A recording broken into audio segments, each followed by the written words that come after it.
Please, if you have anyone you want to invite, help us and help you send the link to others so they can join in, and we really appreciate that. And also, we would like you to tell us your name, introduce yourself in the comment section, and your level as a data analyst, what you do if possible. Please, we will really appreciate that. We like to welcome you into our midst.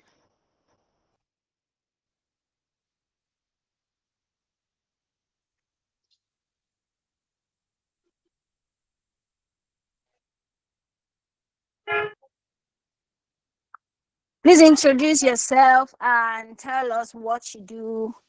Like I said, I will go first. My name is Folayemi Oluwashio, and I am a data analyst and a team member at DAELITES.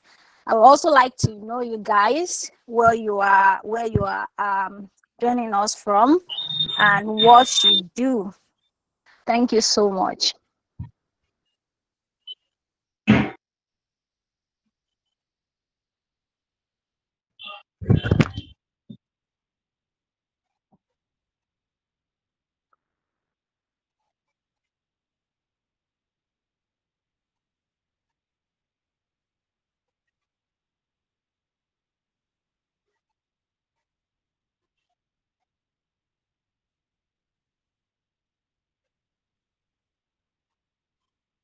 Iremide from Tokyo, I beg.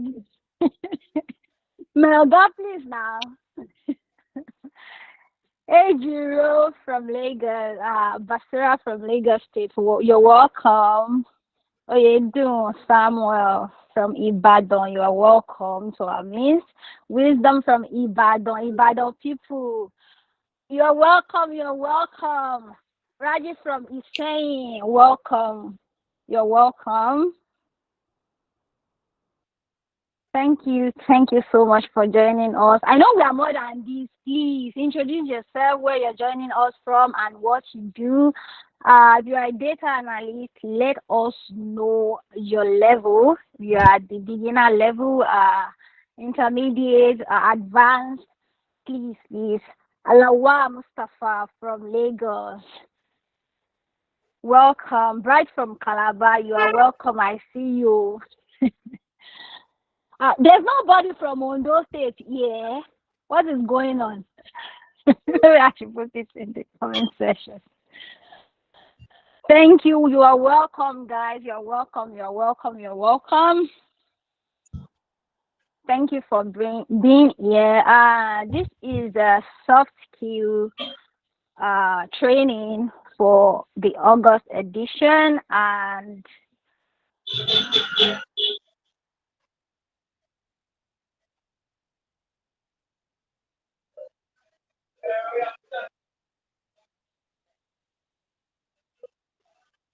entry level data analyst. Read one from Abel Kuta. You are welcome. Victor Kolade from Ibadan. Beginner level. You are welcome. Welcome to our meet. Um, Raji said beginner level. You are welcome. Don't worry. Our guys are here. You are in the right place at the right time. Yeah, I can say that. You're welcome. Welcome. Okay, welcome everyone. Welcome.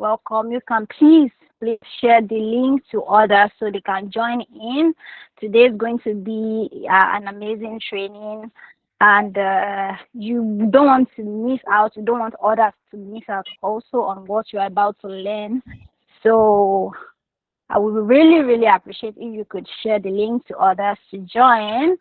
If you are joining in, please introduce yourself in the comment section. I really appreciate that, so we can welcome you. We have like 2 minutes to go. Please share the link also so others can join. I really appreciate that.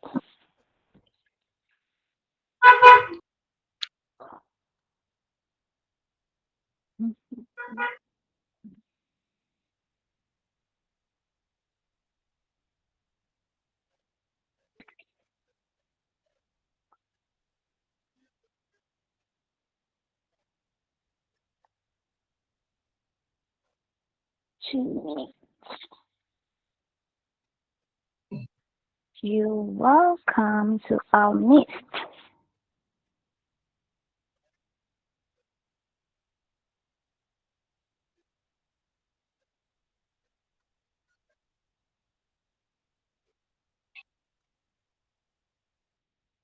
So you're welcome, guys.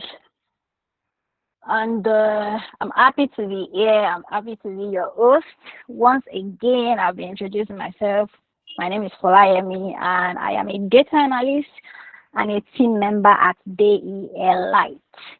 Yes, today we'll be talking about a topic that I am really interested in, and I know you guys are not going to want to miss it. Yeah, you're not going to miss it. You don't want to miss it. You don't want others to miss it. So share the link, invite others to join, and also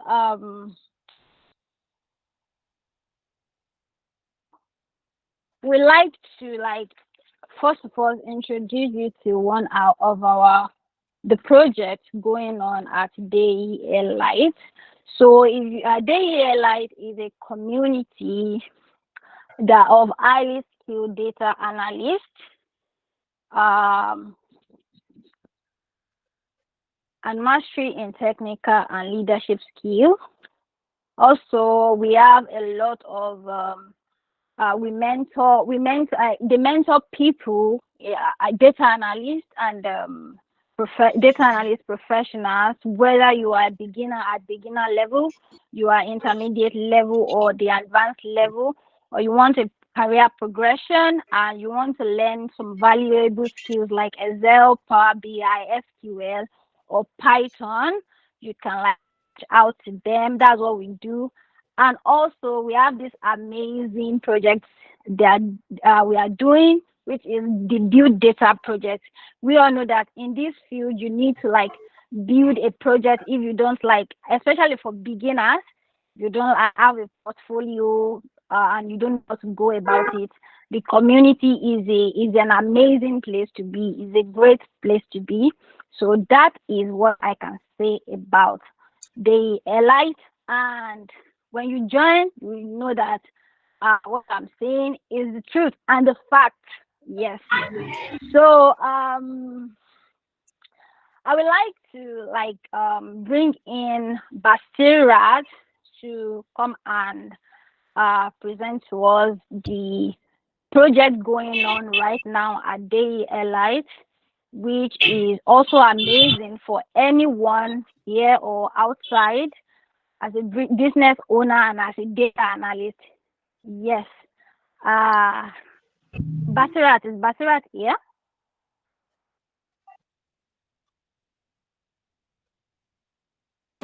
Yes, I'm here. Thank you, Uh, Fola. okay. So, Basirat, I will leave it up to you to, I'll give you 10 minutes, right? To present, Okay. do your thing. Right. Thank you very much. Over to you. Okay, thank you, Fola. Good Okay. afternoon, good day, everybody. Thanks for joining. So, I'd like to present a project which we've been working on from data DAE Light. So, permit me to share my screen.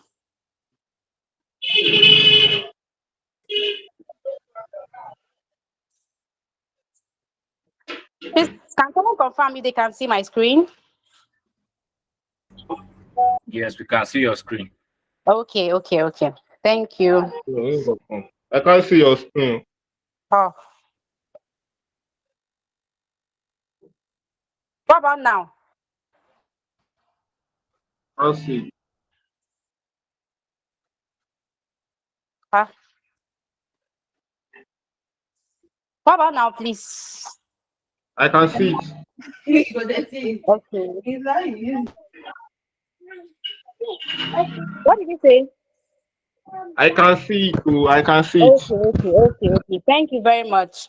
So I present data insight for SMEs to unlock growth and inform decision in your businesses. So the data analysis for SMEs is for your business to make informed decision. So you can join we can decide to work with our experts data analysis service to identify areas of improvement and opportunities for growth in your business, gain actionable insights from your data, and also inform strategic decisions with our data-driven intelligence, also enhance operational excellence and productivity, and lastly, to stay ahead of the competition with data-driven insights. So this for those of us that have SME and small scale businesses. So interested to learn more, I will be dropping the survey link so we can know how we can be part of your SMEs, how we can help you, how we can make your business grow, and also the challenges and the goals you'll be having from your businesses, you can decide to share with us. So I'll be sharing the link in the chat box for the survey. So it takes just 5 minutes. So everyone interested in partaking in the SME project can fill it. Okay, thank you everyone for listening. And that's all. Thank you. So Fola, you can proceed. Mic check, Fola. Thank you very much, Basira, for that. So the 1 million SME goal is actually one of our projects. Oh, can you guys all hear me, please? This is actually one of our babies that we are launching fully in September. And then if you have an organization, you have an SME, you have a business, and or your parents have a business, your auntie, your uncle, they have a business, I think that you need to like send them this link and tell them about what we are doing. Our goal is to help SMEs harness the power of data analytics, right? And it's very, very important as an SME. You can't keep making decisions based on gut feeling and other things. You need to start making decisions based on data. And you see, to hire a data analyst now, at least you'll be looking at paying the person on a minimum, at least 100,000 naira every month on a minimum. And as an SME, I don't think that we'll be able to afford that service to say, I want to get, I want to get a data analyst in-house who I'll be paying 100,000 naira every month. But this is going to be at a very discounted price and it will be discussed during our launch in September. But for now, please send the link to anyone who you feel will be interested in helping us in we helping them use data analytics to improve their business. And then when we take that data, we invite them to our launch ceremony in September. And during our launch, we will let them know how much they will be paying instead of paying 100,000 naira to hire a data analyst. This is really important for SMEs now to start getting themselves acquainted with data analytics and using data analytics to make informed decisions. So I'll hand over now to Fola. Fola, please. The form has been dropped. The link to the form has been dropped already. So you can just, if you don't have a business, it's fine. But then if you have a business, you want to fill this form or you want to send it to somebody that has a business for them to fill. So I'll be dropping the link again and I'll be pinning it for those who want to save it somewhere to send to somebody. Thank you very much. You have the floor, Fola.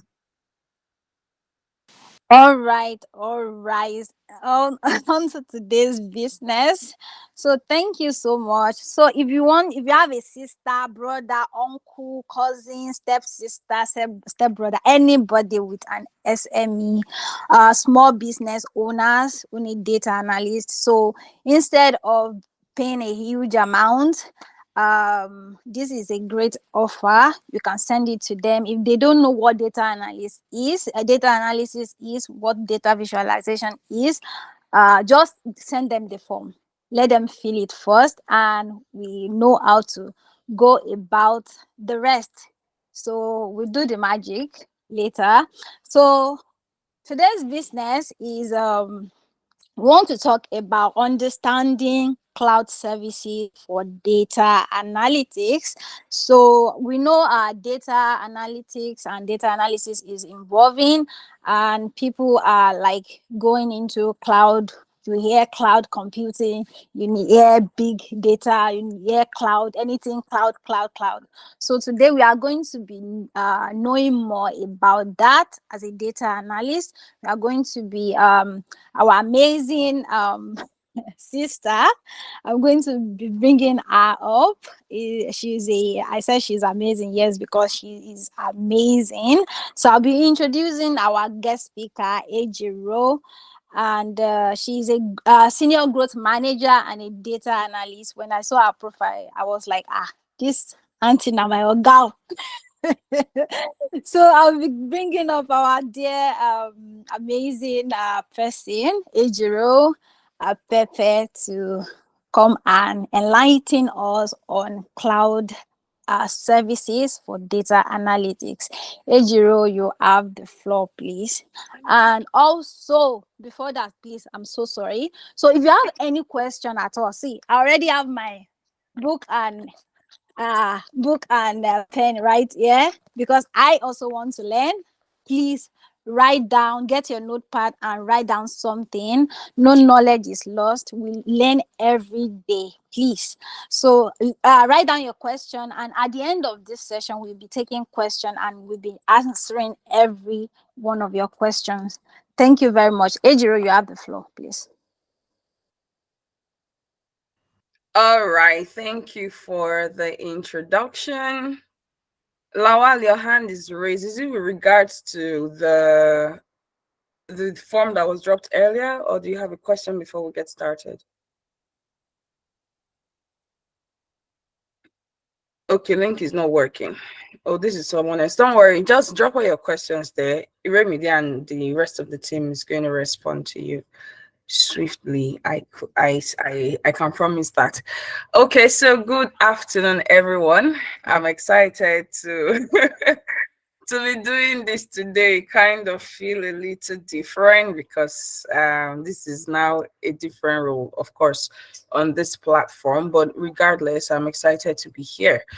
Before we get started, I would love to hear from everyone. We have over 25 persons on this call. Please tell us, what are your expectations from the session? I want to know what you are looking to learn. Let me know if I should start packing my bag and going back to my bed to sleep. Please tell us in the comment section. Tell the team, what are you looking to learn from today's session? Very quickly. So yes, so Iremide, moderator, now speaker. Hey, see promotion now. let me hear in the comments. Say, okay, there's nothing coming in, so I assume that you guys are open. You don't have any expectation. You're just here to listen to me, to listen to our moderator, to see our beautiful faces once again. Oh, Raji, how to be pro in data analysis. Okay. I am confident that the session will be helpful in that light. How to be pro in data analytics. Okay, is it only Raji? How to use cloud to improve?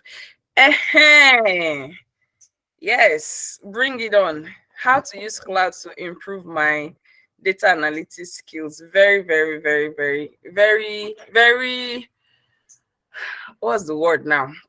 Very focused expectation. Yes, both you, both Raji, I love your expectation. And again, I'm confident that this session is going to help you do that.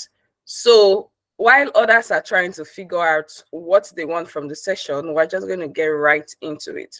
But before we get started, please let me advise, okay, that the intersection between data analysis and cloud computing, AWS to be specific, okay, Adele, you are in the right place.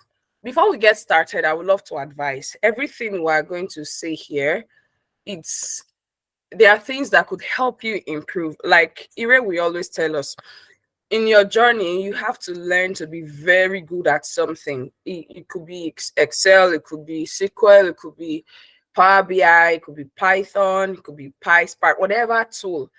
You need to have you see when all these footballers, EPL is currently on. For those of us that watch football, you see they have their power leg. They have a lot of trick, but there is one particular trick that you know that if this person carry this trick, they must score a goal. It happens in wrestling as well.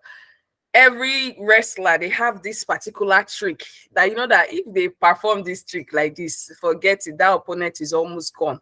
So it's just like that in every other field. Yeah, you have a tool that you know this is my power tool. It doesn't stop you from learning other tools. It doesn't stop you from attempting to master other tools. You just know that this one, just leave this one for me in this area. I think, or I know, I am confident that this is my best shot. Lawal, please, could you turn off your video if you are not putting it to your face? It's a bit distracting here. Thank you, Lawal. Do it to me, Lawal. Thank you. So that is what I need you to know. All the tools, we're going to talk about a lot of tools. Most of them, I have not used them before, right? I notice people are using AI to solve most questions pertaining to of course. I'm sure we'll have an opportunity to talk about that someday. Yes, they do. Okay, there are a lot of tools, endless tools. As we speak, new ones are even being developed. So you need to understand this very well. So you will not see some tools and start wondering, oh, you're gonna register for this one, register for that one, register for this one, register for that one. At the end of the day, you don't learn anyone. Okay, so whatever you'll be learning today, you can even build a roadmap to say, okay, between now and the end of October, I'm going to learn something about this tool. Between October and November or December, I'm going to be learning this other tool. All right. Just create a plan for yourself. Know what you want based on what these tools can do, and then you create a roadmap for yourself. If you need help, of course, you can reach out to your mentors or even to our community, and we'll be happy to guide you through. Now, without wasting much time, let me share my screen and then let's get right into it. Please confirm that you can see my screen. Hey, someone very mighty just joined this call. I'm excited to have you here. I can't say I can't say it the way it is in my mouth, but of course, I'm excited to have you here as always. Please hold on. I would love to join on my other device. So you know me, I like so that I can see what is happening, because right now I can only see my presentation, but I also want to see the comment and sorry. Okay, beautiful. All right, so please confirm that you can see my screen, although it's not showing as a presentation. Maybe it's my network, but can everyone see my screen? Yes, I can see it from my end.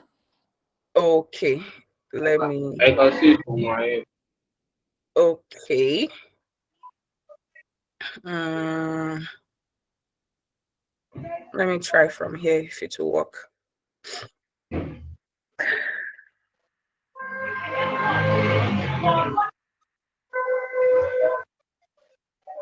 Why am I seeing Q&A though? What can you see on your screen, please? Q&A. Nah, let me stop sharing and share again. I think there's some lag, so I'll just share the web version to save time. Stop presenting. Let me share the web version. I'm sorry, Pez. Dorothy, please. If you do not mute your mic and your video, I will throw you out of the class for the second time. Please. Do not distract this session with your videos and your noisy background, please. Thank you. Thank you.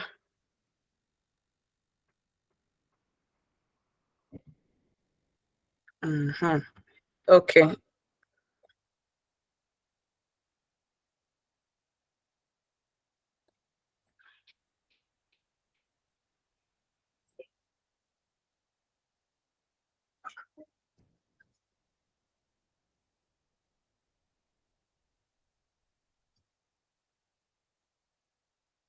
All right. Can you see it now? It's still showing Q&A. Hey, God, I beg.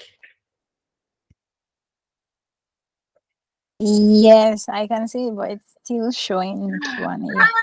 I don't know why this is, because I'm currently on the first slide, and Q&A is like the last slide. So I don't know why that is. But let's see.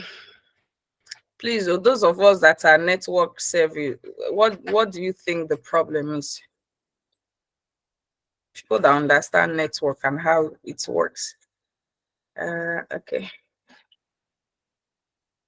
Let me stop sharing and share again. This time, if it doesn't work, I'll Maybe probably. you should close the maybe you know when you share again, Mhm, close the mhm. browser where the slideshow is and open it again. Do you understand? Yes, I do. So share your What you do screen. is, I think you are sharing a particular you are sharing using a single screen. So Yes. share with the entire screen. Oh, Use the okay. entire screen. Yeah, Yes, Okay. share the actually use entire screen. entire screen, no window. Okay. Let me try that.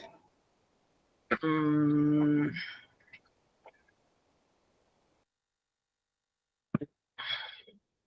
entire screen. Okay. Here you go.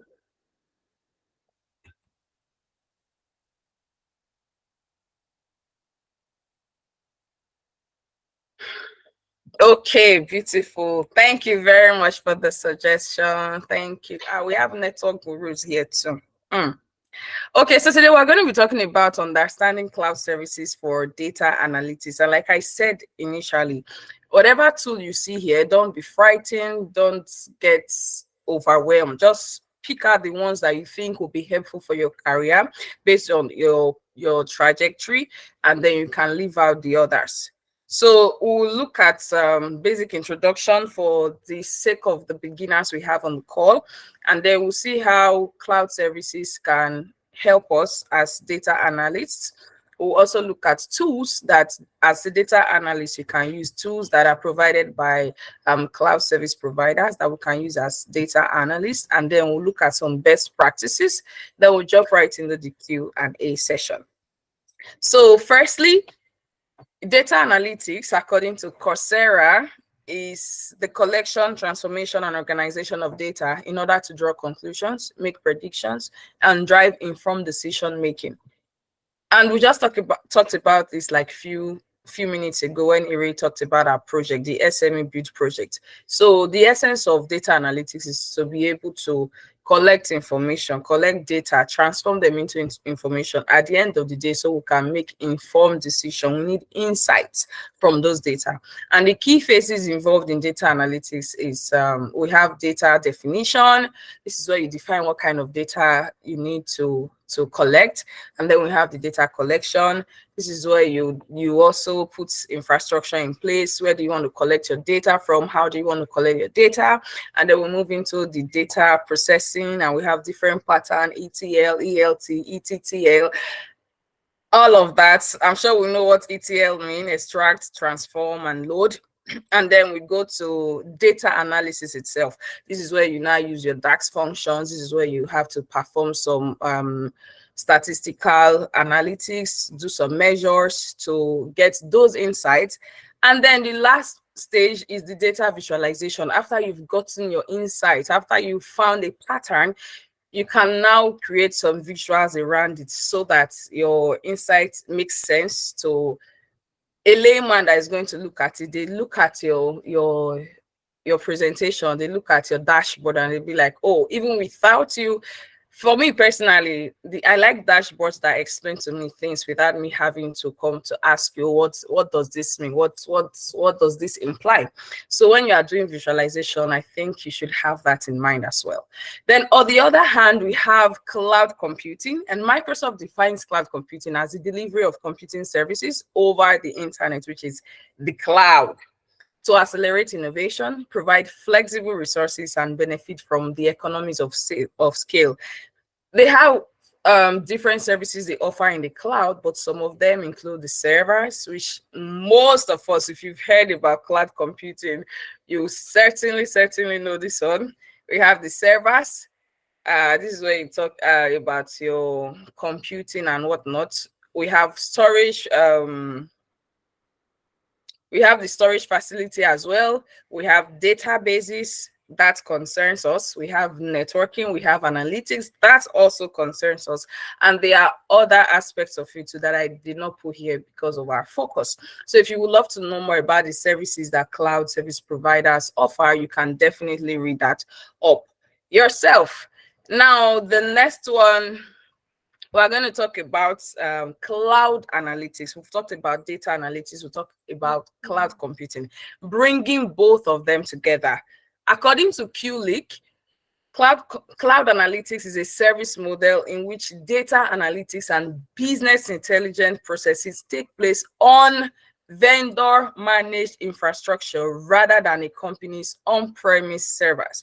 So for those of us that have worked in the data team in a bank, I like to use the bank because I think right now in Nigeria, the banks, they are what we have very close to what is expected in using on-premise servers. There are small companies that uses on-premise servers, but bank is your short guy. You will definitely find them. For those of us that have worked in a bank, this might give us a little advantage over the rest of us. Like me, I've not worked in a bank before, but I know people that do, and I know that they do have on-prem servers. So instead of managing all of those files, collecting it there, keeping and storing things in that your on-prem server that you're not even sure of the safety. Something happened in a company I worked for many years ago. We had a fire outbreak in my company. It was a small company anyway, but man, the fire destroyed everything in our server room. Everything, why we said from top to bottom. Like it destroyed every single thing we had in that room. Got burnt down. The luck we had was that my boss did backup frequently. So before the incident, we had backed up our data the week before. But for every new thing we had for that week, it was lost, non-recoverable. So those are some of the dangers of using on-prem servers. There are different dangers that comes with it. This is just one of it, the hazard. It could be damaged from not ventilating it properly. It could even be stolen. You know, there are lots of things that could go wrong, but when you use a vendor managed infrastructure, it gives you an advantage because you know that your data is securely stored away somewhere that even you yourself, you cannot access. The people that work in those companies, they can't even access those data farms to say, oh, I want to go and look at something. I want to go and look at something. Then you have to have something like it's heavily guarded. You could look through the internet if you would like to know more about security for cloud services. All right. So for those of us that are still wondering, this cloud, it never enter well, like it's not entering well. I'm going to take it a step lower, and I am trusting that this will give us an insight just before we go deeper into it. So think of it this way. You have your Google Drive. You have your Google Drive is the only one I use for now. But for those of us that have iPhones, you have your iStore, right? What does Google Drive do for you? Let me look in the comment section. Please, anybody, quickly. What does Google Drive do for you? Quickly.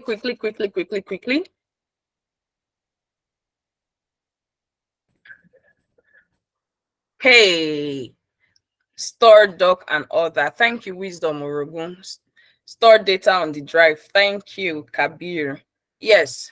Any other response? Your Google Drive, your iStore. Is it iStore they call it? iCloud. Yes, iCloud. Sorry. iCloud. Store data on the drive. Okay, I read that already. That is what your do it to me. You can drop your response in the comment section, please, or accept you. Yeah, so that is what your Google Drive does for you to save data. Thank you so much, Yusuf. You have pictures, you have documents, you have different kind of files.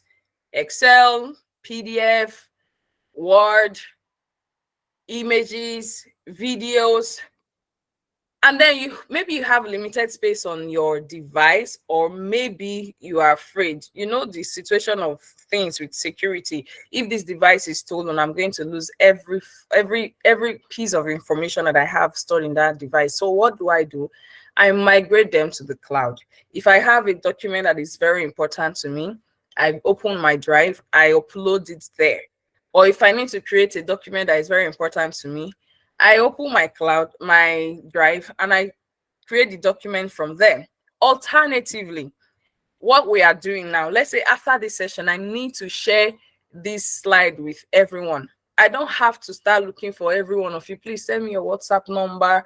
Please send me your Telegram channel. Please send me your email. I'll attach. Please find attach. I hope this email find you well. Or I send you a WhatsApp message and whatnot. No. I really do not have to do that. All I need to do is upload it to a link to my drive and share.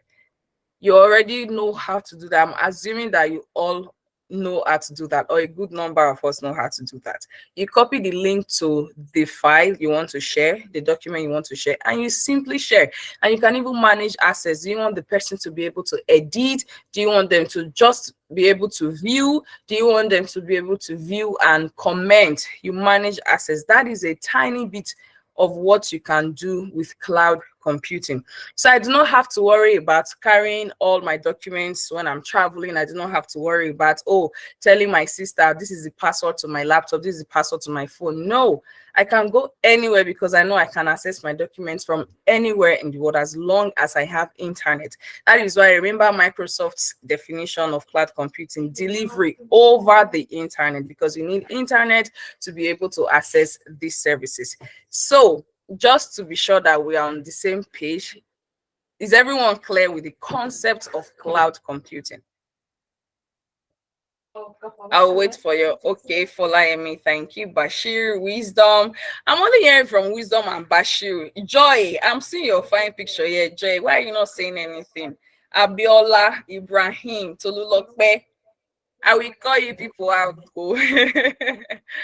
Is everyone clear with the concept of cloud computing so far before we make progress? Okay, blessed Ayo Dichi. Thank you for the feedback. Very good. So that is what cloud analytics is really. Using cloud services to still do your data analytics job. Whatever it is you are doing on-prem, in your laptop, on your servers, you can still do them. But now you are using a vendor managed platform, which will lead us to the next slide. Some cloud service providers that you need to know. They are more than this, and we even have third-party partners. So if you want, you could take your time to check the internet because we have a lot of them. But the major ones are Amazon Web Services, in no particular order, please. I've had to engage in conversation on Amazon is bigger than Microsoft. Microsoft is bigger than Amazon. Please, this is in no particular order, okay? So we have Amazon Web Services, we have Microsoft Azure, we have Google Cloud, we have the IBM Cloud, we have Oracle Cloud Platform, we have the Alibaba Cloud, which is Aliyu, and then we have Rackspace. For the purpose of this this presentation, this is what we have. But like I said, we have more than this. And when you check the internet, you're going to see that some of them have specialized services. There are some cloud service providers that will only give you servers. There are some that will only give you analytics features. There are some that are all encompassing, like the ones we have on our screen. They are all encompassing. You can use them for finance management. You can use them for networking, to manage your network and whatnot. So these are some of the cloud providers that we have. Now, what are the benefits of using cloud services for data analytics? The first thing there is scalability, and it takes away a lot of infrastructural development cost, because as a company, I'm hoping that everyone on this call will have the opportunity to work for a really, really large firm, like a large firm where you'll be processing tons of one of the persons on this call that at least I know him personally, the person I said just joined the call, I know he works at that capacity. He has worked with Amazon, he has worked with Carfax, he's currently working with another big shot, but I don't want to mention, I can mention those other ones because he's not there anymore. Otherwise, he would kill me. So I'm hoping that everyone on this call will really rise to that level where we can work for those kind. Imagine you're managing the data for the entire Europe community in a particular field, maybe health, maybe vehicles, maybe FMCG, but in not a country or in a continent. That is my dream for all of us. That is if you are willing to dream big, by the way.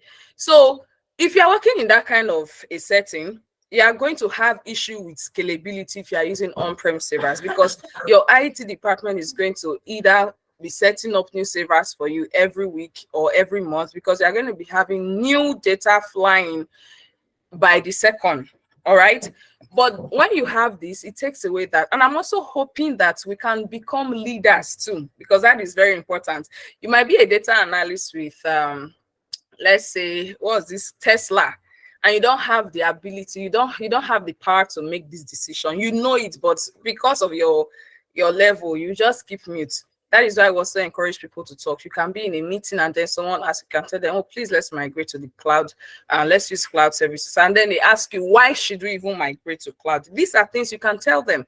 The first and most important one there is scalability. You do not have to worry about adjusting your resource. With your cloud services, you can scale your servers, you can scale up, you can scale down, you can scale in, you can scale out, and this is automatic. Don't worry about the terminologies, okay? So scaling simply is adding. So I'm just using those terminologies so that you can learn the right words, and then when you are talking about it too, you can use the right words. All right, but scaling is building, is simply building up or adding to. So if we have a party, let's say we have a party and we plan for our party to accommodate 25 persons, how many seats are we going to get? Let me check the comment section. I need us to be very fast with our fingers so that if we have a party for 25 persons, we are planning for 25 persons, how many seats are we going to get for the party? Don't apply logic, just use simple garbage in, garbage out to respond. I'm waiting for your response in the comment section. Hey, can everyone hear me? 25, thank you, blessed, thank you. Yusuf, 30, okay, I like your thought process. But in this case, please, let's get 25, because getting 30 based on this scenario might put you in small trouble, not big or very, just a tiny bit of trouble. Okay, yes, no logic applied, just garbage in, garbage out. So if we are expecting, okay, if we're expecting 25 persons, we're going to buy or rent 25 chairs. That is what we have. Now, problem inside, I'm coming now. Please, could you mute your mic? We are going to have problem if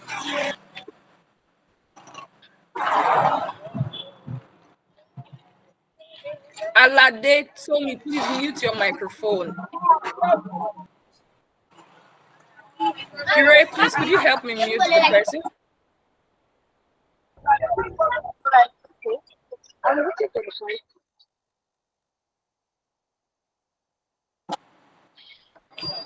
Okay, please ignore the background.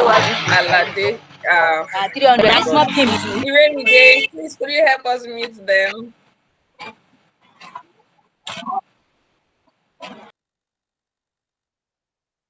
All right, so sorry, please give me a minute. I'm actually searching for the okay, all right. So we're going to have, please, sorry for the distraction. We're going to have a problem if the 25 persons we invited to that party, if they are typical party people. You know, the real party people, they don't move alone. They'll just say, hello, I have one party. Oh, please, let's go. What are you doing? Please come. One person will bring 5 people. Another one will bring 2. One will bring 1. And before you know, the party that you budgeted for 25 persons, you already have 50, 75 people there. Now, this is where scalability comes in. Instead of us to start running helter-skelter, let's go and rent chair again, which is the manual process, which is the ID process. What the cloud service will do for you, is that you will not even know that your data has increased, that you have need for more resource or more capacity. It's just going to automatically scale itself. It's going to add, depend on what you need. If you need more resources or if you need more capacity, it's just going to add to what you need. So imagine 25 shares. Let's say we needed 25 shares. Imagine extra 25 shares just falling from heaven like manna. Please forgive me for those of us that are not Christians, but just try to imagine it, that you are in a party, you organize a party for 25 persons, and then all of a sudden you saw that you now need 75 shares and not 25, you need 50 extra. And before you say, I need 50, you just see 50 shares falling from above. It's something like that. You don't even have to worry about how to add those extra resources. It's going to automatically scale for you. And then if the workload reduces as well, it's going to scale down or scale in. Right. So you really have little to nothing to do in that process. It's just a system that is going to be doing that for you on your behalf. What this means for a business, in case you are in the position to explain this, what this means for a business is that you do not have to worry about setting up new servers, about how you can join one server to the other. That is where you start thinking of buckets, creating buckets. For those of us that are deep into it, if you don't understand bucket system, that's with Kubernetes and Docker, it's perfectly fine. Don't worry. You can leave it till when you are ready to learn it, but just understand that this is what they do. Instead of you to start worried about creating a bucket, putting all of your server inside, making sure everything is from, maybe you want a monopoly, you want everything to be managed from one place, or you want them to be managed separately. You don't need to go through all of those thought processes. The cloud service will automatically do that for you. Then the next one is cost efficiency. This is the reason why I said if we follow the recommendation from Basira Yusuf, we are going to have small problem, because what it does for you is that if you say you need 50, it's going to charge you for 50. Even if you use only 2, you are going to pay for the 50 that you set up, right?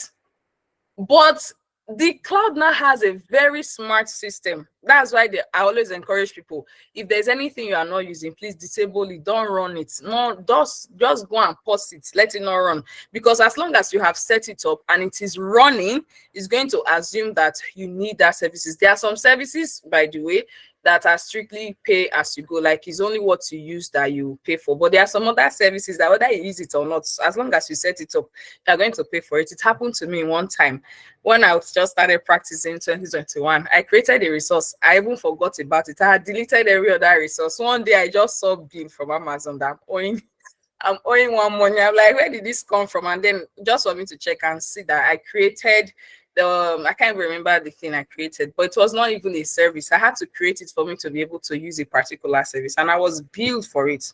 So you have to also be careful. As well, this allows you to manage costs, but you also have to be careful to not over deploy resources, so you don't incur unnecessary bill on the company. But outside that, it is very, very cost efficient. Now, there's this funny story about men that measure yam. Is an adage that measure yam for their wife when they want to cook. If you know that story, you're going to grab this thing I'm coming to say very well. So it is very cost efficient, because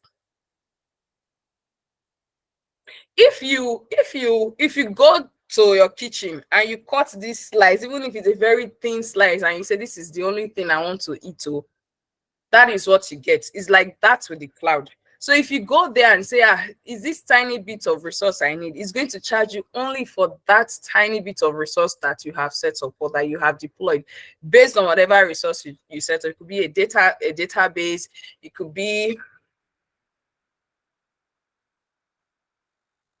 a database, it could be whatever thing. All right, it's going to only charge you for that.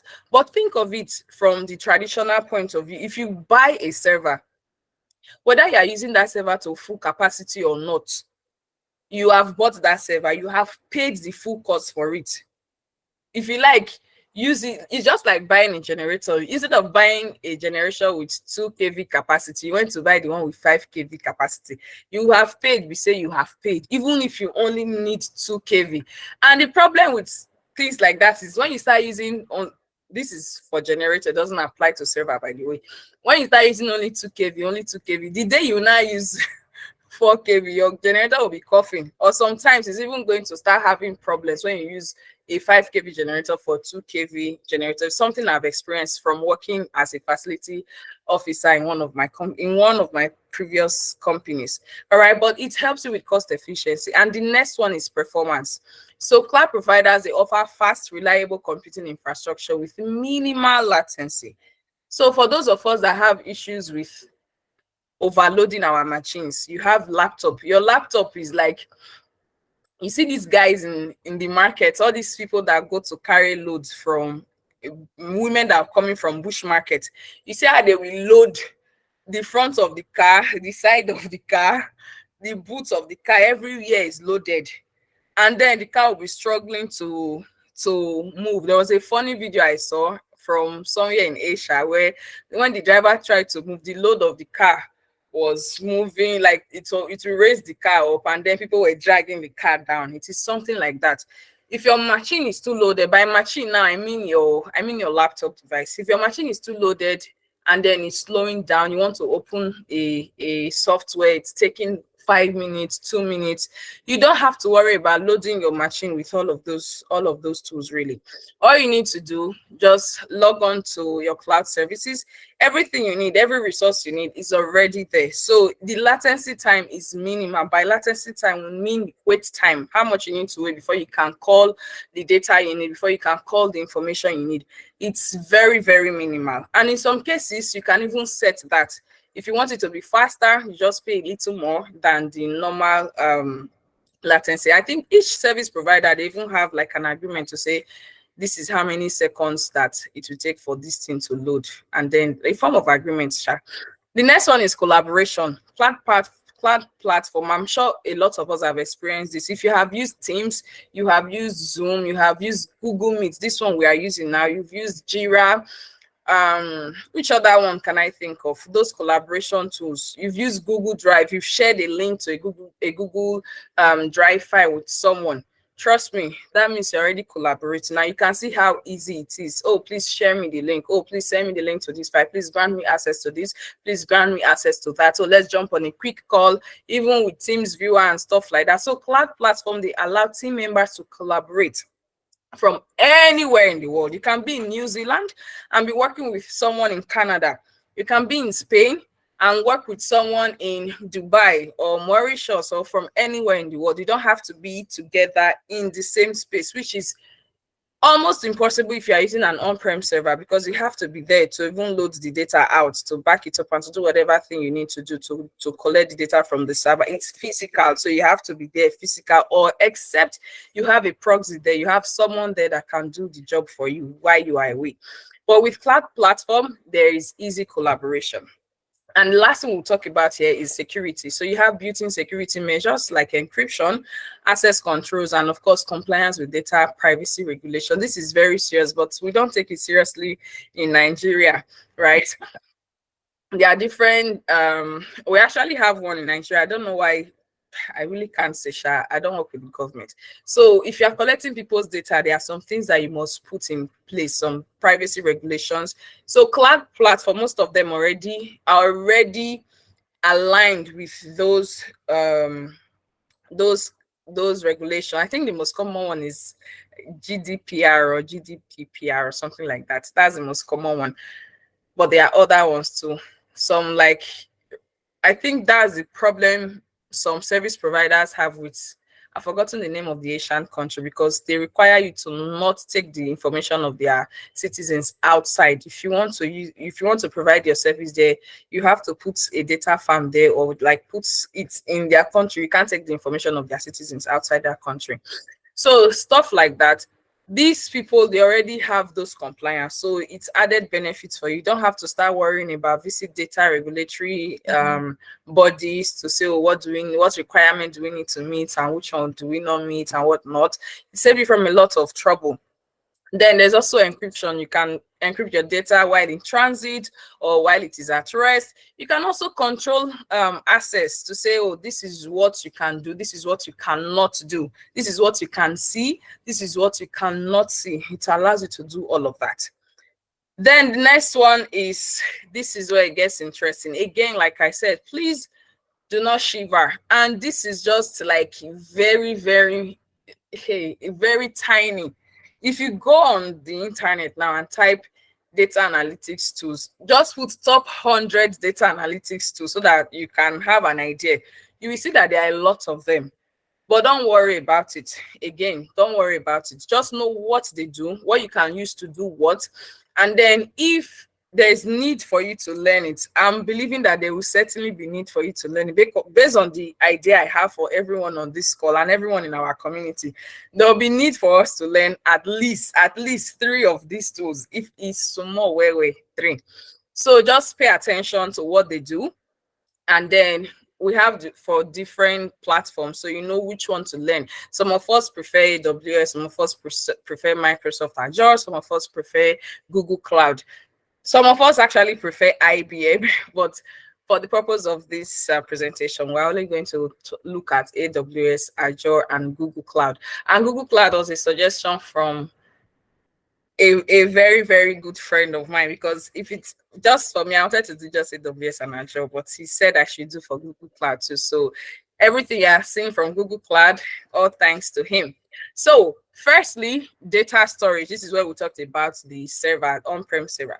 So instead of having your traditional on-prem databases, Amazon gives you tools like S3. There are different tiers. For those of us that are interested, you can read it up later. Different tiers of oh, China. Yes, Ibrahim, thank you. Yes, it's China. Thank you very much. I love you people. Yeah, you are enlightened. It's giving me butterfly in my tummy. Yeah, so we have Amazon S3 if you are looking for a place to store your data. And again, it's in tiers. It depends on the volume of your data and how often you want to call your data. If you need to call your data frequently, there's a tier that you should use. If you need to call your data maybe once in a year, once in 10 years, once in 3 years, there's another tier that you should use. Then for Azure, the equivalent of that will be your Azure Blob storage, and it's also similar with the S3 in terms of tiers. And then for Google Cloud, we have the Google Cloud storage. Google Cloud, their naming convention is very, I like it. It's very, I'm looking for the right word. It's just like straight to the point.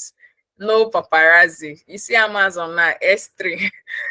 Azure, at least they even put storage in front, blob storage. But see this one, Google Cloud storage. So that's why some people actually prefer Google Cloud. But let me not say my preference here, Sha, so it doesn't look like I'm biased. But anyway, the next one is for ETL. If you need to perform your extract, transform, and load, the traditional tool that you mostly use is maybe Informatica, or you use your Talent.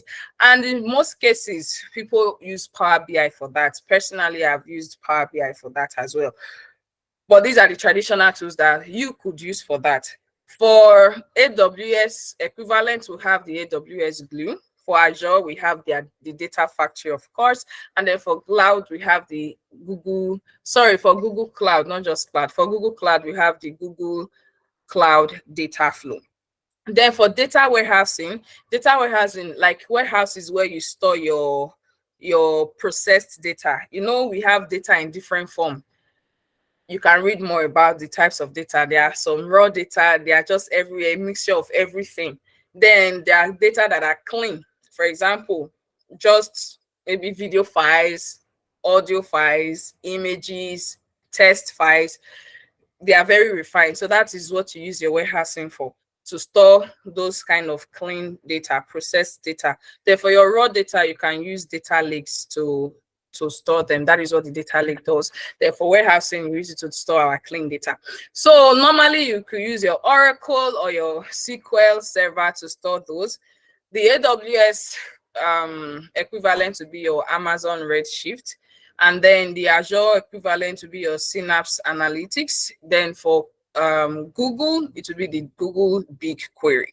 Then we have our all popular visualization.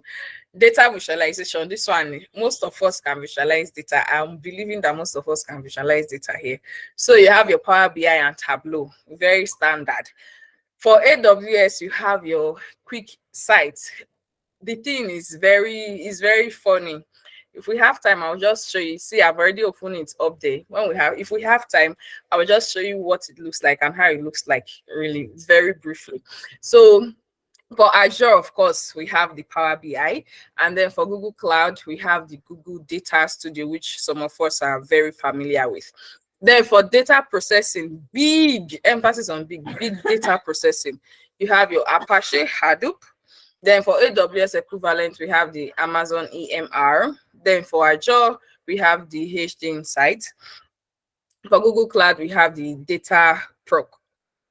Then the next one, still on tools that you can use as an analyst. For those of us that are interested in machine learning, or interested in data engineering, database administrator, those roles really require most of these tools. Maybe not most of these tools, but at least you should have a good knowledge of one. If you need to do data warehousing, which tool can you use? If you need to use a data lake, which tool can you use? You need to understand at least one in those areas, because you'll be working with a lot of pipeline, moving data here and there. So for machine learning, you can use your scikit-learn or TensorFlow. TensorFlow, I would love to say popular, but I'm not so sure, so I'll just leave it there. The AWS equivalent is your SageMaker. Your Azure equivalent is your Azure Machine Learning. Then your Google Cloud alternative is your Google AI platform or Vertex AI. Then for data cataloging, you have your Alation or Colibra. For AWS, we have Glue Data Catalog. Again, remember we talked about AWS Glue for ETL functions, but for the Glue Data Catalog, it's just for data cataloging. Then for Azure 2, you have your Azure Preview. Purview, please, Azure Purview. Then for Google, we have the Google Cloud Data Catalog. Then for streaming data processing, you have your Apache Kafka. The AWS equivalent for that is Amazon Kinesis. The Azure equivalent is Azure Stream Analytics, and then the Google Cloud equivalent is Google Cloud Pub or Sub. Now, if any of these names sound strange to you and you are wondering what is this guy saying, which one is data catalog, which one be all this one, it's very easy. Don't get yourself worked up. Internet is your best friend, okay? You can quickly check the internet to say, oh, what is data cataloging? What is data integration? What is data lake? Let me even see if this guy even what she's saying. What is data warehousing? You can check all of that. What is a storage tier? Use the internet to your favor. Use it as much as you would love to.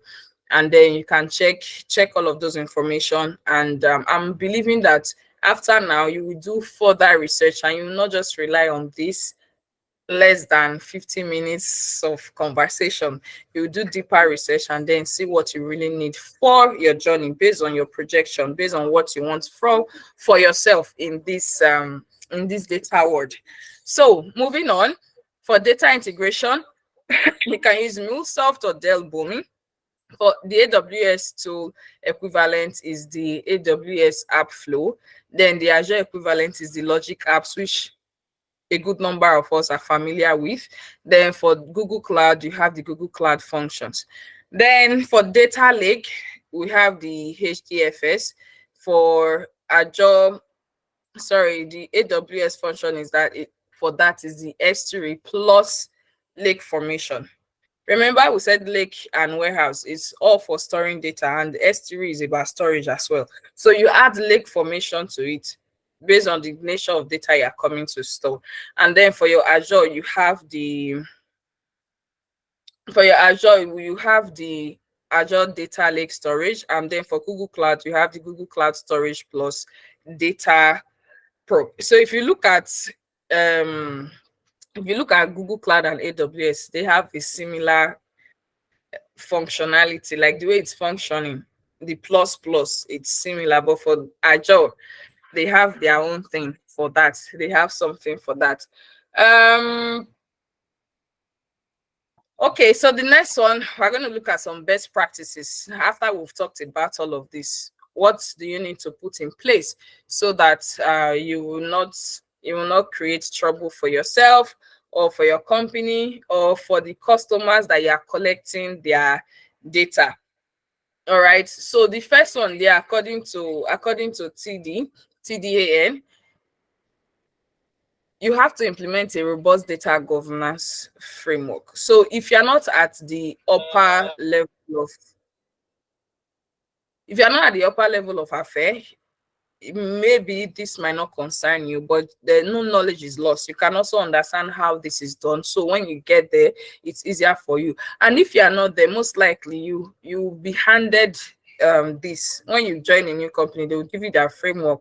Depending on your role, they'll give you their framework to say, oh, this is how we do this is how we build this is how our data move from one point to another. So you just understand the framework, how their operation is, how they function. But if you are tasked with the responsibility, all good, please make sure that it's robust. And again, it's called a framework for a reason. Let it be functional. The next one is to ensure that your data is encrypted in transit and at rest. This is to ensure that hackers, as we know, or unauthorized unauthorized users do not try to access this information, whether it's in transit or whether it's at rest. In transit means in transit, like you're moving your data from one point to another. At rest is in storage, when it's in storage. Then the next one is to utilize data lifecycle policies for cost-effective storage. So we talked about this in when we're talking about data, Amazon S3, like data storage. So you need to understand lifecycle. There are some things that you need every day. There are some things you need once in 10 years. There are some things you need once in 5 years. There are some things you will not even need again. So you need to understand all of this life cycle and create policies around them, because if you are the head, you are not going to be the one to be creating these resources, to be deploying these resources. It's going to be your team. So you have to have one working policy so everyone can see the life cycle of the data they are collecting and know what to put in where. Then the next one is to ensure that your data is secure and accessible for authorized users. So there's access and then there's authorization. So you have to make sure that authorized users can access a secure data, not a compromised one. Then there is also protecting data privacy, which we talked about earlier, just a regulation on how you are using the information you are collecting from your customers. Then the next one is to conduct regular audits and assessments. There's one popular saying that a life without audit is not worth living, or a life without assessment is not worth living, something like that. So it's very good to conduct assessments regularly. So you can see where there's a lapse, where you need to top up, and when you need to go down a little, just to make adjustments as need be, and to see what is working, what's effective, what's not so effective. So it's very important. And there's some other best practices to consider is understanding your data. You need to know what kind of data you're collecting and the volume, so you can choose the right service for it. If you're going to be using the cloud services, I will encourage everyone to take the beginner like the foundations. Before now, when I started, it used to be for free, but I think I wanted to learn something recently from AWS. I saw that it's no longer free, so I have to use AWS Educate to be able to access the same thing that I would have accessed for free a long time ago. But if you can, please learn the basics so you understand, because in the basics they talk about all of these things. How to choose the services, choosing the right services, it's there. So if it's something that excites you, you could learn more about it, and I will encourage you to learn from the service provider themselves. They usually provide free reading resources. So if you're interested in Microsoft, go to their page and learn more from them. If it's AWS, go to their page, learn more from them. If it's IBM or if it's Google Cloud, I really don't know much about Google Cloud. I've only attempted to take one of their courses one time that year, and then I just left it. Like, I'll go back to it, Sha. Don't be like me. Take what is necessary and try to learn it. Then the next one is to automation. So you need to automate repetitive data processes. That's your cleaning and the tools that you need. If you are not, it's not important that you have to know how to do this. All right. You're not going to be the only one in your team. There are people that are very, very good in writing scripts. I know them. Very, very good. I don't even know if Gift is on this call, but Gift is an excellent script writer. Sometimes I wonder if he's a programmer or if he's an analyst. So you might have people like that on your team that can write scripts. Let them write Python scripts for you or JSON script, depending on the service you want to use and the script they support. They will tell you what script they support. They can write those scripts for you. So you just automate your process and you don't have to even do the CTL, all this thing. You don't have to be doing it one. You just automate the process. It will save you time. All right. And then The next one is to consider your scalable architecture, like we talked earlier. You need to build your cloud architecture to scale up when required without disruption, because what will happen is that if you are using the cloud storage and then you did not build the architecture to be able to scale up, when your backend, when it is full, when it has reached full capacity, your website or your application, depending on whatever you link to that bucket, whatever you are collecting that data from, is going to start behaving somehow.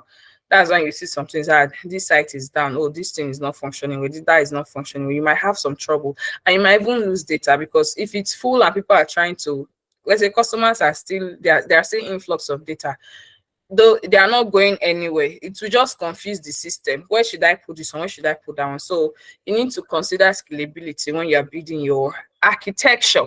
So let me see, 413. I will just use the next couple of minutes. You know how this thing works. Because of time, I wanted to do a demo on how to create these buckets. We talked about buckets, we talked about databases, how to create them. But trust me, it's very, very simple. You would, if you even watch a YouTube video, you can get it from there. So the thing I will spend time on, not really spend time on, maybe a minute or two, is to just show you around at AWS quick site, because that is the one I have access. So I have a Microsoft account, but I can't remember my login details. Well, I still have access to my AWS console. So I'll just show you around and then show you there are some sample reports, there are some sample dashboards. So we'll just take a quick look at it and see that it's really not different from your traditional tool. But before we go there, does anyone have a question?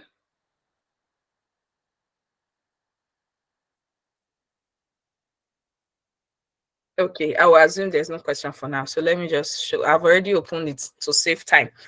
So this is where I was looking for quick insight. Quick insight is this next tab, so we can move quickly. But from here, you see, I'm already on buckets. If you want to create a bucket, you just come here, create a bucket. It's very, very simple. It's like plug and play. Just put your name, a unique name. If you put a name that is already existing, for example, if I say test bucket, I think test bucket is already existing. Okay, it will not show now, except I go and click on create. If I say create now, it will tell me that bucket name is already existing. You see, bucket with the same name already exists. So it has to be unique globally. So no two, whether your account is different. So I have my account, you have your account, that company has their account. But in the entire world, nobody has used, that's why it's called global. It must be unique within the global namespace. So you have to pick a name that is unique. And there's nothing hard there. If you pick one name, it doesn't work, pick another name. Following your naming convention, I want to believe that your company will have a naming policy, how you should name things, what you cannot use and whatnot. So it's really simple. Put your name. I'm not going to create one now, Sha, but just this is what it looks like. My account is already set to North Virginia. But if your company, different regions have their different latency and their different cost as well. So you can look through their pricing to see which latency and which price favors you. My accounts, these areas are not enabled for my account. Okay, but at least all these ones are enabled. I'm using Osho free account, maybe that's why. So when you come here, a general purpose bucket, of course, you just put the name. If you have an existing bucket with set of rules, like you already have rules and you don't want to start creating rules again, you just copy the URL of that bucket and put here. So it will adopt the rules of that bucket and put them here. So you won't go through the configuration and whatnot. But if not, just put the name of the bucket there. Put this is recommended. Read through it, block public access. Do you want the public to be able to access your bucket or not? And then do you want versioning? I usually would disable this because it's a lot of snapshots. But if you are comfortable with receiving snapshots every 1 hour, every 2 hours, why not? You can do your bucket versioning, and then it will give you a version of your buckets every now and then. If you want to add a tag, you can just follow. The thing is again, is like plug and play. So when you do all of that, you just create a bucket, and that's it. Then inside your bucket, you create your database. Like, what is the bucket going to be holding? What is it going to contain? You create your database and whatnot. And then for the Amazon glue, to Amazon glue um is a little bit tricky. That's why I'm not going to display it here, because I wouldn't want to confuse anybody, but it's a little bit tricky. But it's not difficult at all. It's not difficult, it's just tricky. I didn't use difficult, it's not difficult. But if it's something you're interested in, there are resources, free resources from the service providers, the cloud service providers, that you could look through to see how to deploy any of these services. So here we see the different services that AWS offer. You remember I said they have a lot of them, and I only talked about 5 or 6. These are all the services you can see. If you come here, you will see all the services. So we have analytics, even blockchain, business application for those of us that like to build application for our companies. I have a friend that used to do that before she traveled. Any company she enter like this, Mama will build application for them. It was very good, Sha. So you can look through it, play around it again, and then when you come here, this is the quick insight, the one we talked about. If you remember, let me go back to my slide. This one, quick site for visualization. So if you open it, but quick site is not free. You know, I can open my AWS account. They have the free version. There are some things you can use on your free tier account. But quick sites is not free. Oh. When you open your account, I think you have some days for free. Then after that, automatic billing, $500 per month. So, but if you have the money to play around, why not? It's a chicken change in Jesus. Let me not be religious, but it's a chicken change for the sake of the non-Christians on the call. But I'm sure you get what I'm trying to say. $500 is nothing. So if you have the money to play around, why not create a quick site account from your Amazon account, and then just do whatever. So here I was looking through the samples that they had. Yes, there's one that I saw that was a little bit exciting for me. I think it's this one, I'm not sure. But these are already existing dashboards, Sha. So this is what it looks like. You can see it's similar to what you have in your Tableau or in your Power BI. So you already have this. This is a sales pipeline, I think. You have your opportunity, you can focus on something, you can decide to focus on the ones that are lost, you can decide to focus on the ones that are qualified. So it's really, this interface, maybe it's my eye sharp, but it's very close to Power BI for me. You know, and then you can come here to add measures and whatnot. So for those of us that love to do statistical analysis, I think you will enjoy this. So this is an already existing what is it again, sample, like I said. So they have what do you call this thing, pie chart? No. Yes, pie chart. My friend does not like pie chart. I mean, I used to like it, but he has taken away my love for pie chart. And then you have this stacked bar. I think this is a horizontal stack bar. Yeah, there are different ones. So if you come here, if let's say assume you want to add a visual, you will see the different ones that they have. Does any of this look familiar? Just take a look. Tell me, let me go to the comment section. Which of this visual, which of this graph looks familiar to you?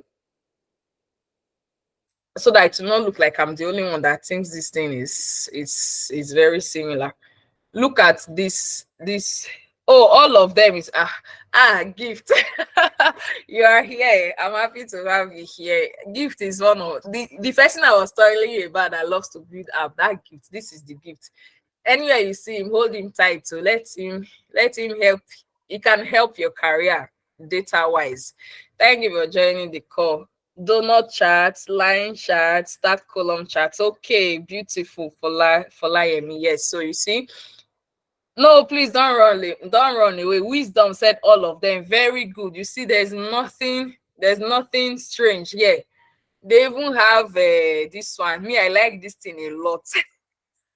There's a time I was working on a project, and this was not the best. This was not me. I knew that this was not the best graph to use, but because of my bias for word cloud, I just like the fact that I could just display different things there. I used it too, but I knew that it was not the best. It was a personal project, by the way, just to satisfy my bias. I like this one a lot, but of course, you can't use word cloud for everything. So it's very, very similar. And these are your, just like you have for your Power BI, these are your fields. So you can easily add, let's say we wanted to create, what can we possibly create from this? Okay, I think I have a perfect one. I have a perfect one for that.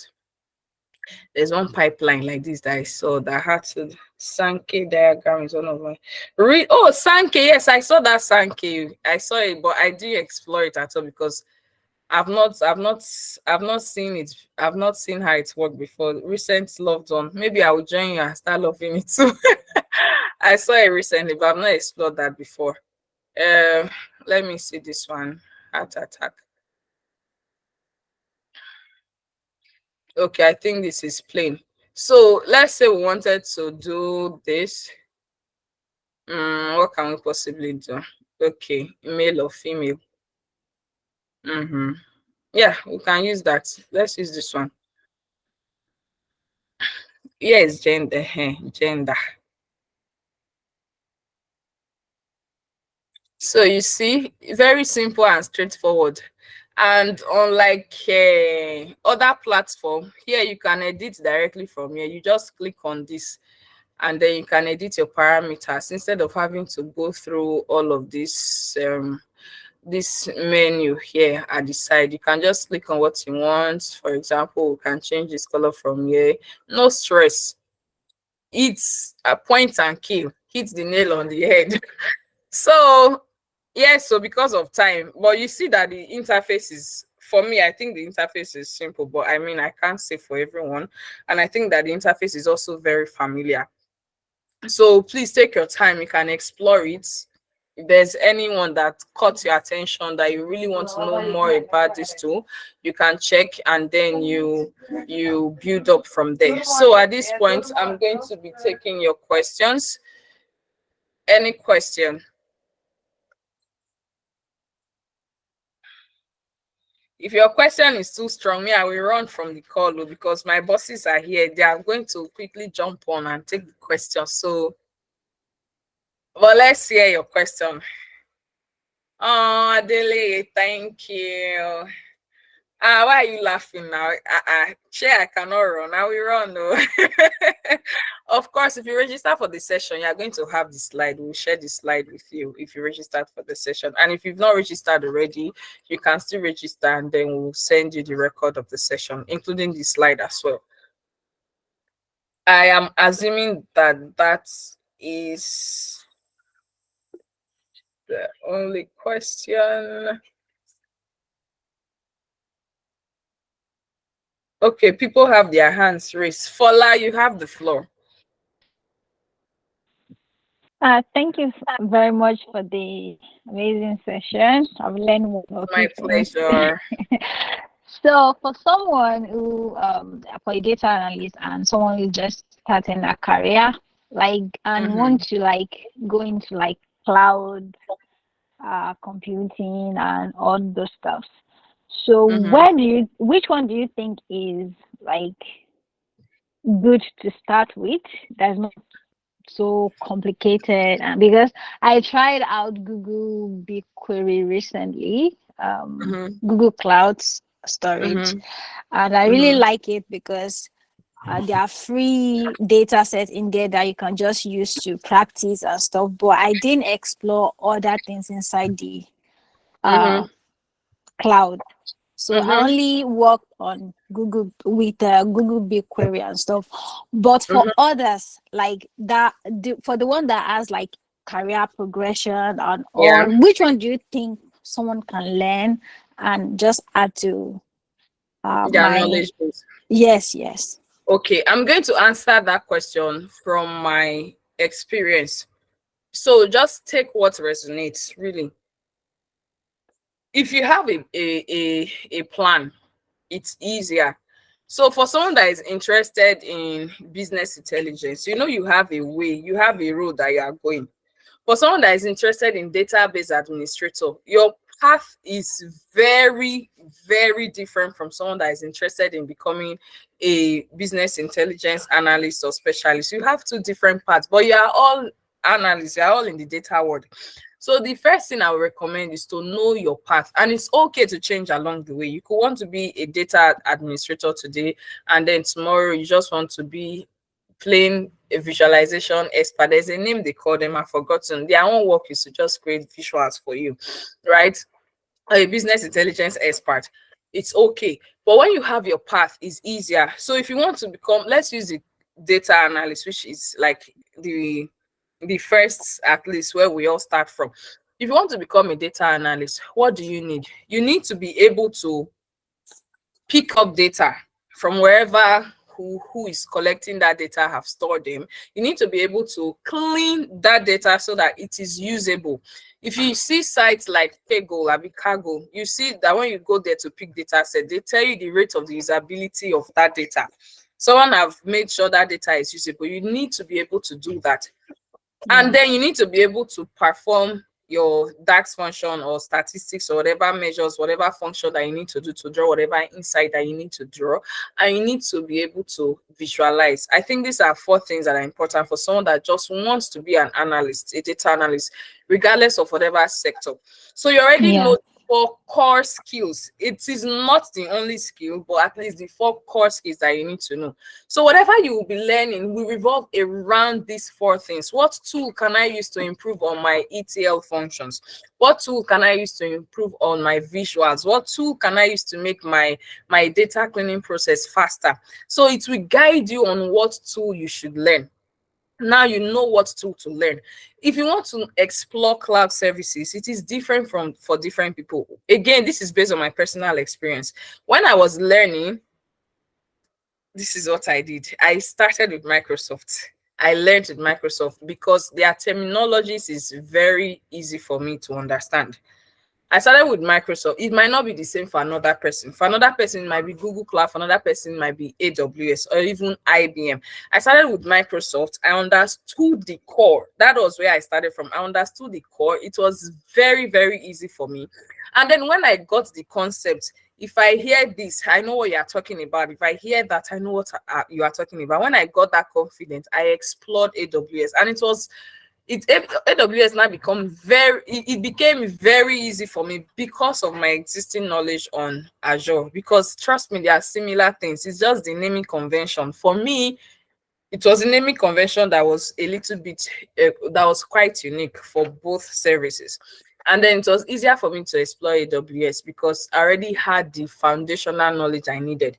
So the first thing is to know what you need to learn first. Then after that, again, like I said, these resources are open. You can check the different service providers. For some other persons, it might even be Cloudflare. Cloudflare might be the one they want to learn the most. Just go there, get what you want to know. You know that I want to cook stew. I need tomatoes. I need pepper. I need what else do they use to cook stew? Please forgive me. Please, I'm a good cook. Oh, forget that I've forgotten what they used to cook stew. Please, I'm a very, very good cook. You need onions. You need what else again? Oh, let me see if someone will help me in the comment section. God, please. Let my you miss oil now. Oil, thank you. You need oil. Like, you already know that these are the things I will need to cook this stew. Right now, which market you want to go to buy this stew is depending on you. You might decide to go to Spa or Spa. You might decide to go to Spa. You might decide to go to what's the name of this other one? No. They started selling food stuff a long time ago. You might decide to go to what's this popular one? ShopRite. So the shop that you decide to go to buy the tomatoes is your decision. Where you decide to go to buy oil you might decide to even pick oil from here, pick tomatoes from there, but you know that that is stressful. It's usually good to have them, in one place for convenience. So that one now will depend on you and based on your deciding factors. You might want to decide based on which one is easier for you to learn. You might want to decide on which one is more popular in the market, like which one are companies using the most. You might want to decide on based on the financial reward, which one is mostly rewarded. All right. So, but the important thing is to know first what you need on your journey, and then deciding on which cloud service to learn would be very minor. Again, like I said, I started with Microsoft Azure, but I learned AWS along the side with the knowledge I had from Azure. So you can use this knowledge interchangeably. Thank you. Thank you so much. Thank you. Okay. Yeah, gift. Thank you. Thank you. Thank you. Thank you. So Martin, Gift has answered your question. What's the difference between data storage and data warehousing?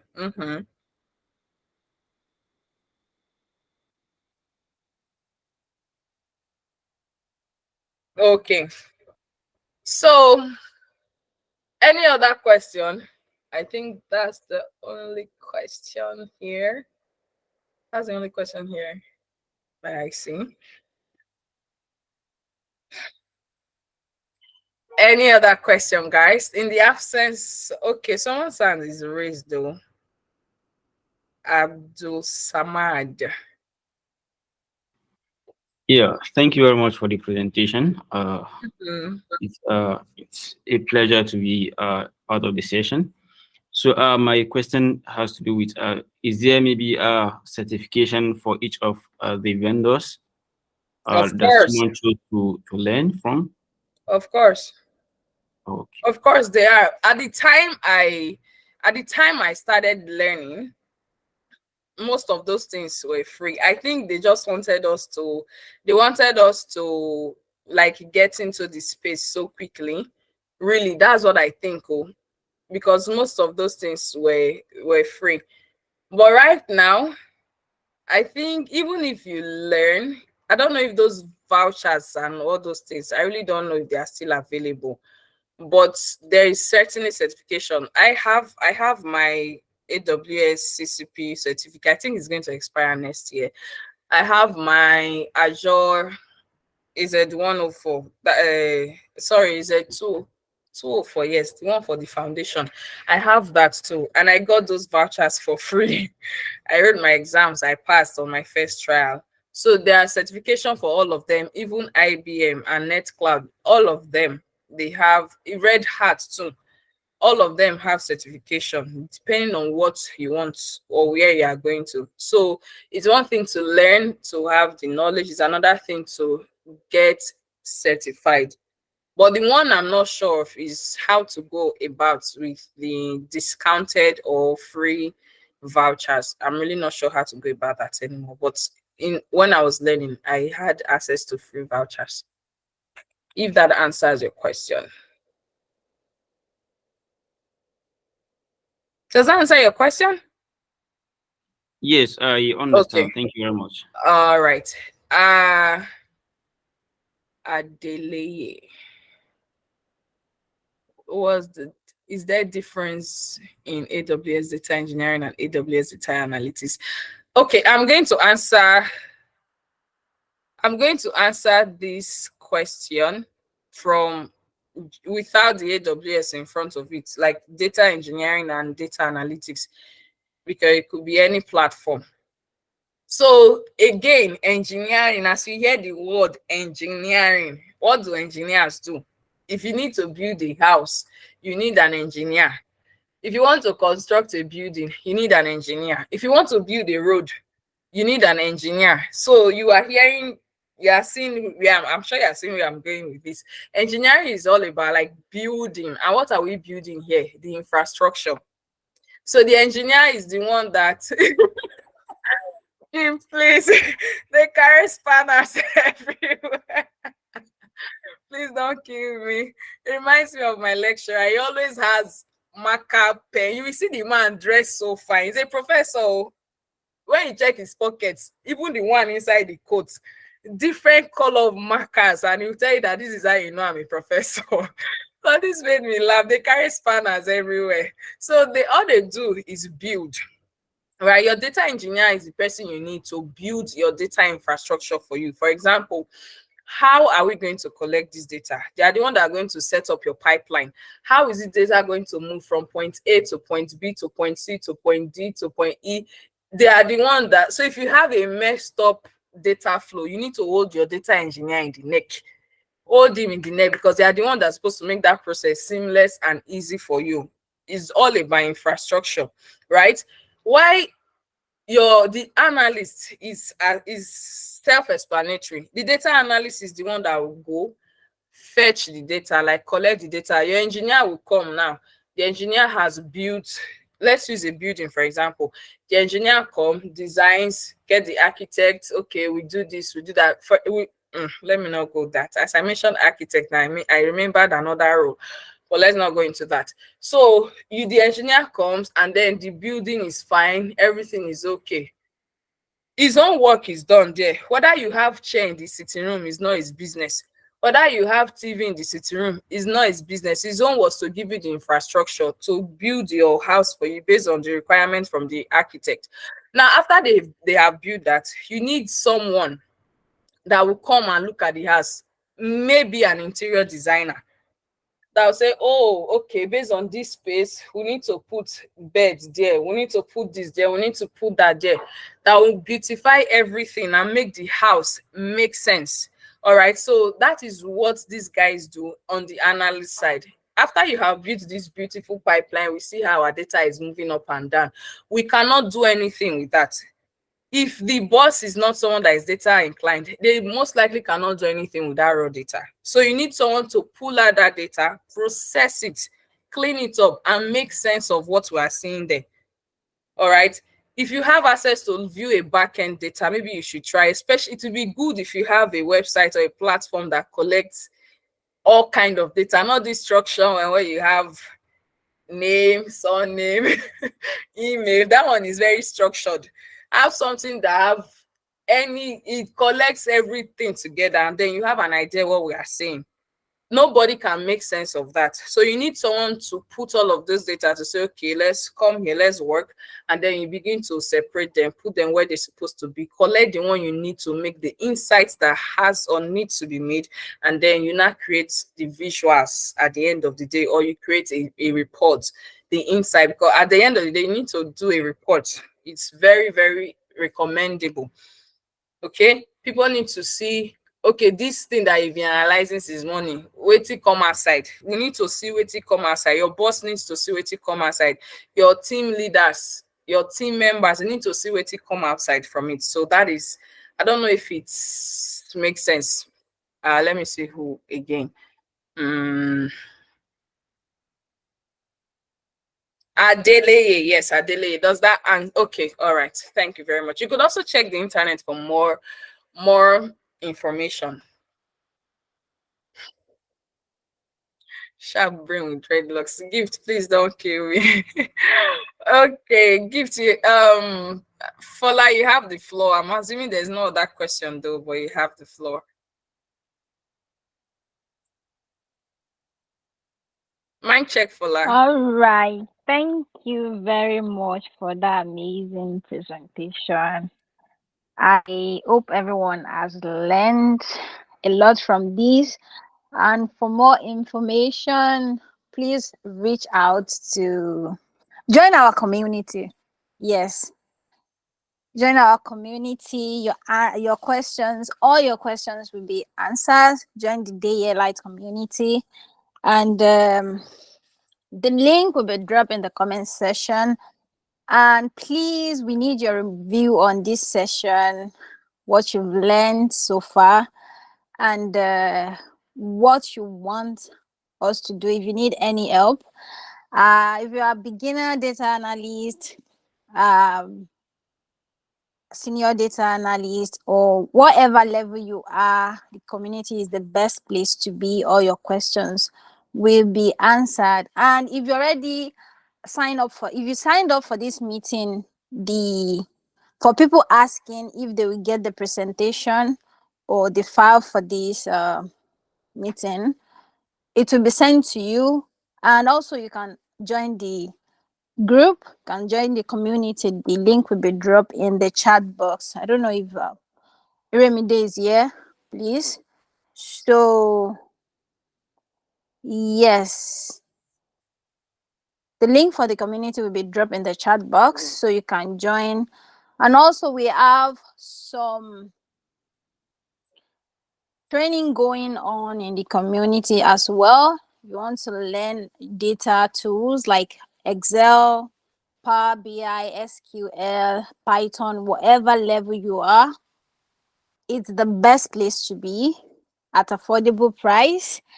And also you will learn a lot. When I say you learn a lot, take it from me, you learn a lot from us. So the link has been dropped, the WhatsApp link has been dropped. Please join. Yes, we have ongoing training for Excel, Power BI. I think Iremide should talk more about that. Is Iremide available? Melga, where are you? Hello, good evening, everyone. Thank you so Good much, Fola. evening. Good evening. Francisca is on the line.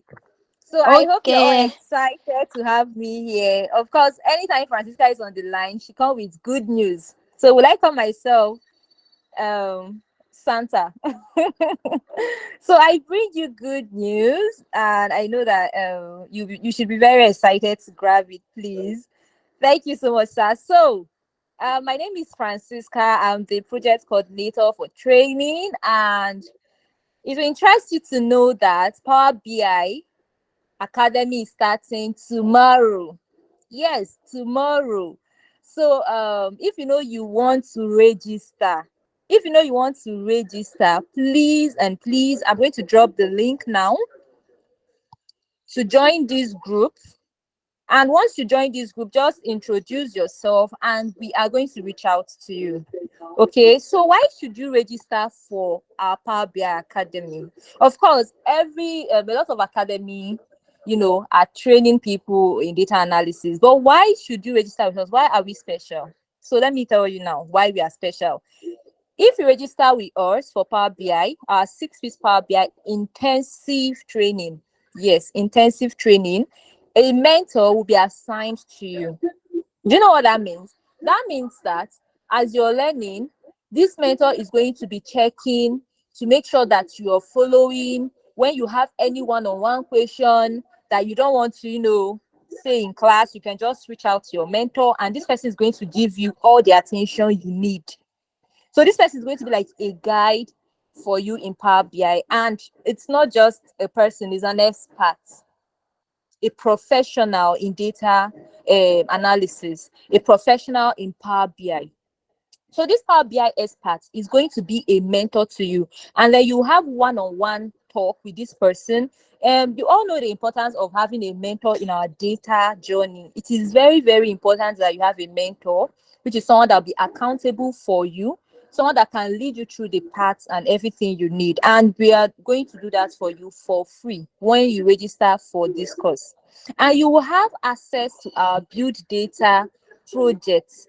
So what does that mean? You're going to be joining this community build data project, and you will build more on Power BI. So you're not just learning intensively for 6 weeks with us and you're going. No, you're learning intensively for 6 weeks and you end with a project. One. Number two is that when you join this build data project, you keep building more projects on Power BI, which is going to help you build your portfolio where you can show experts, tell them that this is what I have done. And this build data project, you'll not be building it alone. We're going to be merging you in groups where you're going to have collaboration, different people bringing different ideas, and you're also learning from these people, and these people are also learning from you. And with that, you're going to have a very solid portfolio. If you can hear me, just say, yeah, I can hear you. Let me give you the third point why you should register Power BI with us. Can you hear me? Can you hear me? Yes, we can hear you. Thank you, sir. So why should you register Power BI with us again is that we're going to give you tips in passing your Microsoft Pure 300 certification exam, which is a professional exam for people in Power BI.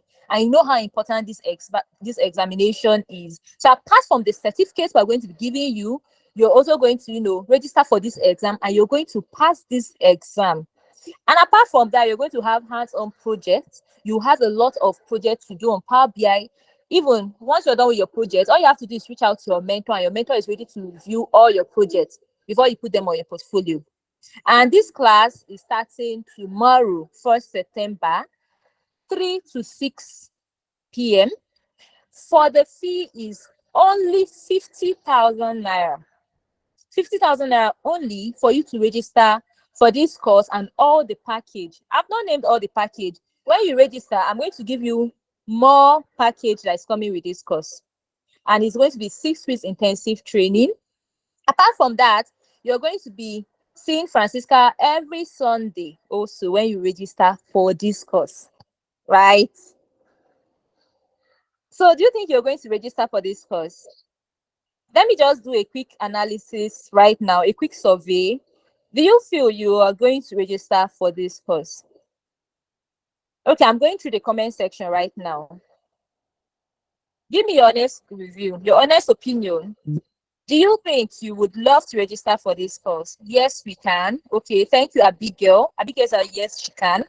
All right, who is next? Do you feel you can register for this course? Please quickly on the comment section. Quickly, I'm waiting to hear your response. Nobody is replying.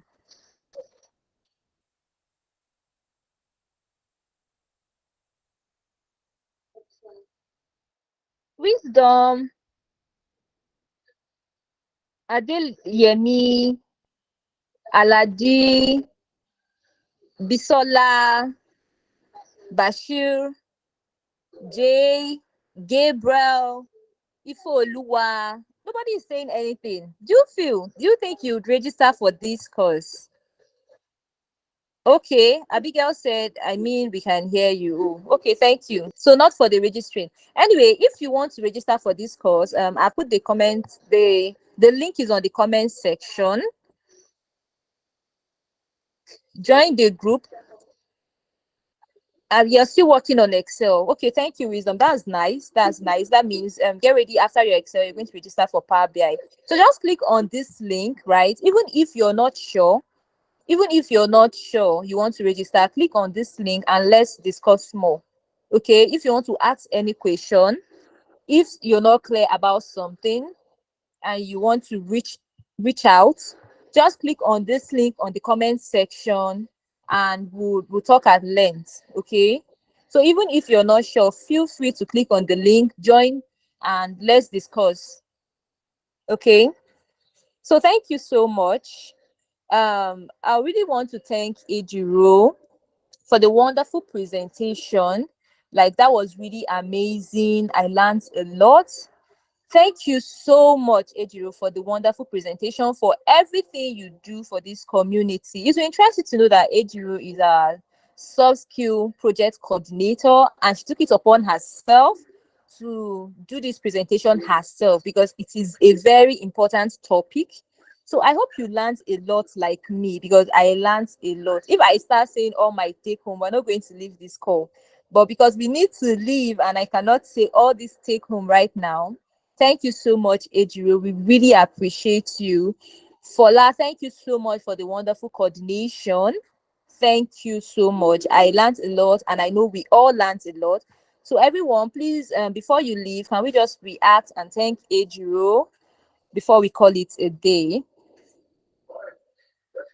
Thank you, Wisdom. Thank you, Olatunde. Ejiro, thank you so much. We appreciate you. Thank you. So see you on our next event, okay? Just keep your fingers crossed for the next event. Keep your finger crossed. It's going to be something very, very wonderful again.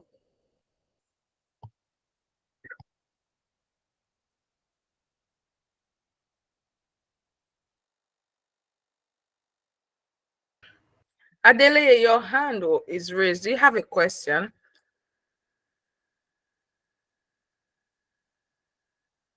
Okay, I guess it was an error. Thank you, guys. I appreciate you all.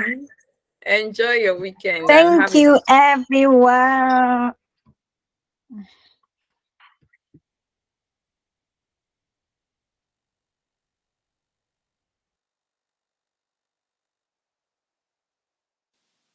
Enjoy your weekend, guys. Bye.